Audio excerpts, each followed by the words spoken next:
बाबा जी की प्यारी साध संगत जी, आज जो मैं आपको बताने जा रही हूँ उससे पहले अगर आपने हमारा चैनल लाइक, शेयर, फॉलो और सब्सक्राइब नहीं किया है तो जरूर कर लें जी। साथ में बेल आइकन भी जरूर प्रेस करें जी, जिससे आपको बाबा जी की प्यारी प्यारी बातें पता चल सके।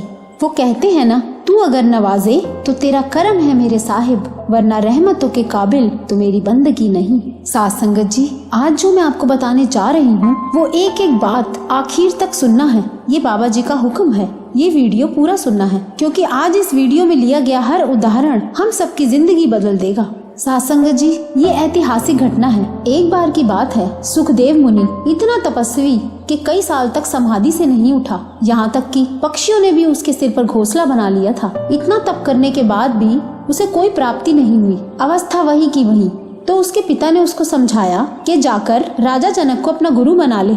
अब पिता की बात सुनकर सुखदेव मुनि चल पड़ा राजा जनक के दरबार की तरफ। अब वो जैसे ही राजा जनक के दरबार में पहुंचा तो उसने देखा राजा जनक बैठा है पर दरबार में नाच चल रहा है। तो सुखदेव मुनि ये देखकर बड़ा हैरान हुआ कि मैं इतना जप तप करने वाला और कहाँ ये राजा ऐशो इशरत वाला, मैं इतना त्यागी और इस राजा को अपना गुरु धारण करूं जो मोह माया से लिप्त है।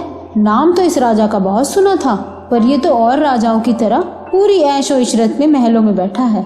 अब ये सब देखकर वो सुखदेव मुनि अंदर नहीं गया और बाहर से बाहर ही चला गया। अब एक नदी किनारे जाके बैठ गया, वहाँ और भी ऋषि मुनि थे, उनके बीच में जा बैठा और राजा जनक की निंदा करने लगा। अब नारद मुनि जी से देखा न गया, तो तभी उन्होंने एक रूप धारण किया, एक ब्राह्मण मजदूर का, और वही नदी किनारे जाकर मिट्टी उठाकर नदी में डालने लगा। अब सुखदेव मुनि ने उसको देखा कि ये क्या कर रहा है। 1 घंटे तक देखता रहा कि मजदूर इतनी गहरी नदी में मिट्टी क्यों डाले जा रहा है। तो सुखदेव मुनि से रहा न गया और उसने पूछा, ब्राह्मण देवता आप क्या कर रहे हो।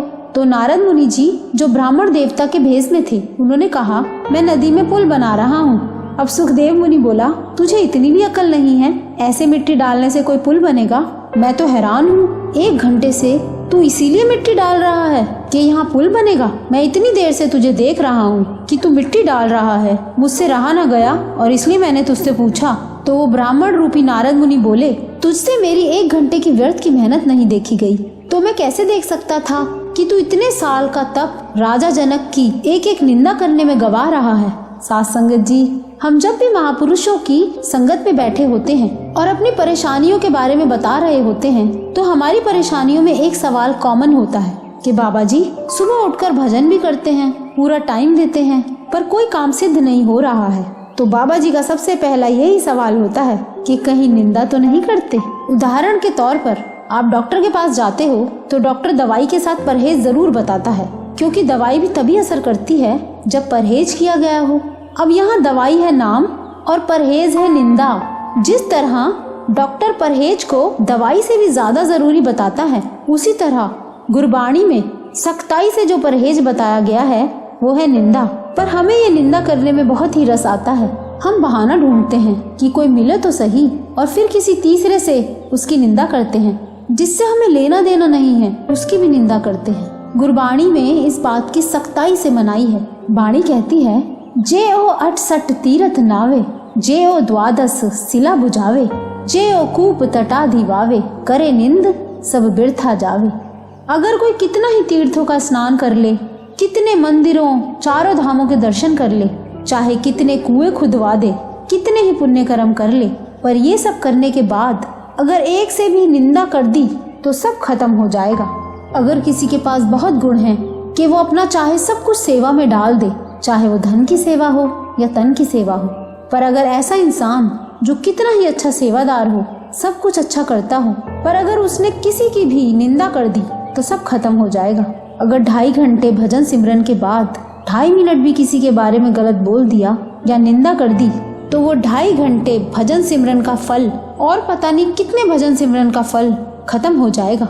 साध संगत जी, खत्म ही नहीं होगा, पर वो सारे भजन सिमरन का फल उसके खाते में चला जाएगा जिसकी तुम निंदा कर रहे हो। फिर देखते रहना अपने ही सामने उसकी तरक्की, और क्यों लुटवा रहे हो अपनी दौलत किसी ऐसे के हाथ में जिसने कभी नाम जपना तो दूर सत्संग तक नहीं गया होगा, पर तुम्हारे सब अच्छे कर्मों का फल ले जाएगा।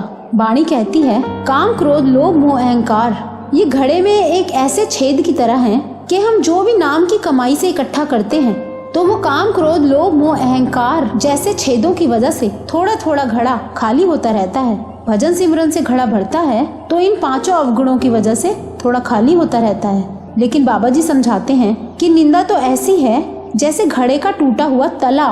घड़े का तल ही नहीं होगा तो ऊपर से भजन सिमरन, पुण्य कर्म सब डाल दो, ऐसा का ऐसा ही बाहर निकल जाएगा और घड़ा खाली का खाली। तो लेखे में क्या लेके जाओगे? वो कहते हैं ना कि खटिया। साथ संगत जी बहुत ही ध्यान से सुनना। बाबा जी समझाते हैं कि जिसकी निंदा हो रही होती है उसके जीवन में खुशियां ही खुशियां आने लगती हैं, और जो निंदा कर रहा होता है उसको दुख का सामना करना पड़ता है, नेगेटिविटी आने लगती है, परिस्थितियां कठिन लगने लगती हैं। फिर हम कहते हैं कि सब कुछ अच्छा होते होते परिस्थितियां खराब की होती जा रही है। साथ संगत जी ये बात बहुत ही ध्यान से सुनना कि निंदा कहते किसे हैं, क्योंकि बहुत लोगों को बड़ी कंफ्यूजन है कि निंदा कहते किसे हैं। उदाहरण के तौर पर किसी लड़की की शादी होने जा रही है। अब माँ बाप लड़के की इंक्वायरी करवाते हैं। अब जिस लड़के की इंक्वायरी होती है तो पड़ोस वालों से पूछेंगे कि लड़का कैसा है। अब वो लड़का चरित्र से बिल्कुल भी अच्छा नहीं है, ये सबको पता है। और जब पड़ोसी से पूछा जाएगा तो उस पड़ोसी को क्या जवाब देना चाहिए? अगर उस पड़ोसी को निंदा का थोड़ा सा भी ज्ञान है तो वो सोच में पड़ जाएगा कि लड़के की बुराई की तो निंदा हो जाएगी, और अगर लड़के का चरित्र छुपाया तो लड़की की सारी जिंदगी खराब हो जाएगी। तो साथ संगत जी बड़े ही ध्यान से सुनना कि पड़ोसी को क्या करना चाहिए। उस पड़ोसी को उस लड़के की सारी सच्चाई लड़की के माँ बाप को बता देनी चाहिए, तो उसे निंदा नहीं बोलेंगे, क्योंकि उस पड़ोसी ने तो उस लड़के का सच बताया। अगर गलत लड़के से लड़की की शादी हो जाएगी तो लड़की की तो जिंदगी खराब हो जाएगी।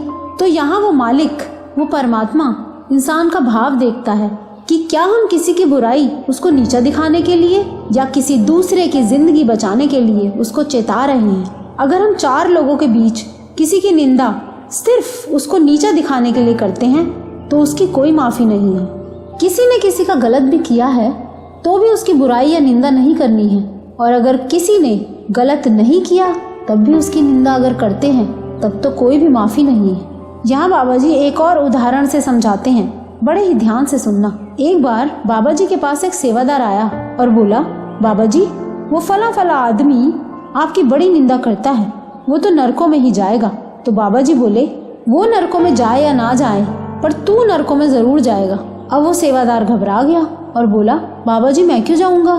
तो बाबा जी बोले, तू उसकी निंदा क्यों कर रहा है? वो अगर निंदा कर रहा है तो वो उसके लेखे में लिखा जाएगा। अब तू उसका नाम लेके उसकी निंदा मेरे आगे क्यों कर रहा है? क्यों उसकी निंदा करके अपने कर्म खराब कर रहा है? फिर बाबा जी ने एक और उदाहरण लेके समझाया। बाबा जी ने बताया, एक राजा था, बहुत धर्मी था, रोज ब्राह्मणों को खाना खिलाने के बाद ही खाना खाता था। अब एक बार खाना बन रहा था, मैदान खुला था, खाना खाकर 100 ब्राह्मण मर गए। पूरे राज्य में मानो मातम छा गया हो। यहाँ धरती लोक पर तो मातम छाया ही, साथ में स्वर्ग लोक में भी देवी देवताओं में भी हाहाकार मच गया, क्योंकि एक ब्राह्मण की हत्या का पाप ही बहुत बड़ा होता है। तो ये तो 100 ब्राह्मण थे। अब स्वर्ग लोक में धर्मराज की सभा हुई, लेकिन उन्हें समझ नहीं आ रहा था कि 100 ब्राह्मणों की हत्या का दोषी कौन है। बहुत विचार विमर्श हो रहा था। तो वही सभा में एक बोला, जहाँ खाना बन रहा था वहाँ से पक्षी गुजर रहा था और उसके पंजों में मरा हुआ सांप था, जो पंजों से छूटकर खाने की कढ़ाई में गिर गया। तो ये सारा ब्राह्मणों की हत्या का दोष उस पक्षी पर डाल दो। तो धर्मराज बोला कि पक्षी का क्या दोष, वो तो अपने भोजन के रूप में सांप को लेके जा रहा था, उसका क्या दोष? दूसरा बोला, फिर सांप का दोष है, क्योंकि वो खाने में गिरा। तो धर्मराज बोला कि सांप तो मरा पड़ा था, तो उसका दोष तो हो ही नहीं सकता। फिर सब कहने लगे कि राजा का ही दोष है। तो धर्मराज बोला कि राजा तो रोज भोजन खिलाता है, उसे अगर पता होता कि भोजन में जहर है तो वो कभी भी ना खिलाता। आखिर में बहुत विचार करने के बाद यह निष्कर्ष निकला कि नीचे धरती लोक पर चलते हैं, वहीं पता चलेगा कि दोषी कौन है। अब धर्मराज अपने और लोगों के साथ धरती पर अदृश्य रूप से महल के बाहर खड़े होकर आने जाने वाले लोगों को देख रहे थे कि दोष किस पर डाले। अब वहाँ से 2 लोग गुजर रहे थे, तभी वहाँ एक और ब्राह्मण आया और उसने उन 2 लोगों से पूछा, क्या राजा आज भोजन खिलाएगा? तो वो जो 2 लोग थे वो बोले, हाँ हाँ तू भी जा, 100 ब्राह्मण तो मार ही चुका है राजा, तू भी जा और खा ले जहरीला भोजन। तो धर्मराज ने ये सारा दृश्य देखा और बोला कि सारे पाप का दोष इन दोनों पर डाल दो। तो चित्रगुप्त बोले, इनका क्या दोष? इन दोनों पर ब्राह्मणों की हत्या का दोष क्यों डाला? फिर धर्मराज बोला, इन्होंने वो काम कर दिया जो शास्त्रों में सख्त मना है, वो है निंदा। इन्होंने राजा की निंदा कर दी। इन दोनों को राजा से कुछ लेना देना नहीं था, पर निंदा करके 100 ब्राह्मणों की हत्या का दोष अपने सर ले लिया। हमें भी किसी से लेना देना कुछ नहीं होता, पर बैठकर निंदा करते रहते हैं। बाबा जी कहते हैं, चाहे कोई अच्छा है या बुरा है, निंदा नहीं करनी है। सिर्फ एक निंदा से हमारे अच्छे कर्म उस इंसान के पास पहुंच जाते हैं जिसकी हम निंदा कर रहे होते हैं, और हम रह जाते हैं खाली के खाली। तो बाबा जी की प्यारी साथ संगत जी, अगर आपको ये वीडियो अच्छा लगा हो तो लाइक ज़रूर करना जी। इस वीडियो को ज़्यादा से ज़्यादा शेयर करना, जिससे हमारे अपने जो हमारी ज़िंदगी है वो ऐसी गलती करने से बार बार बच जाएं। शेयर, फॉलो और सब्सक्राइब भी ज़रूर करना जी।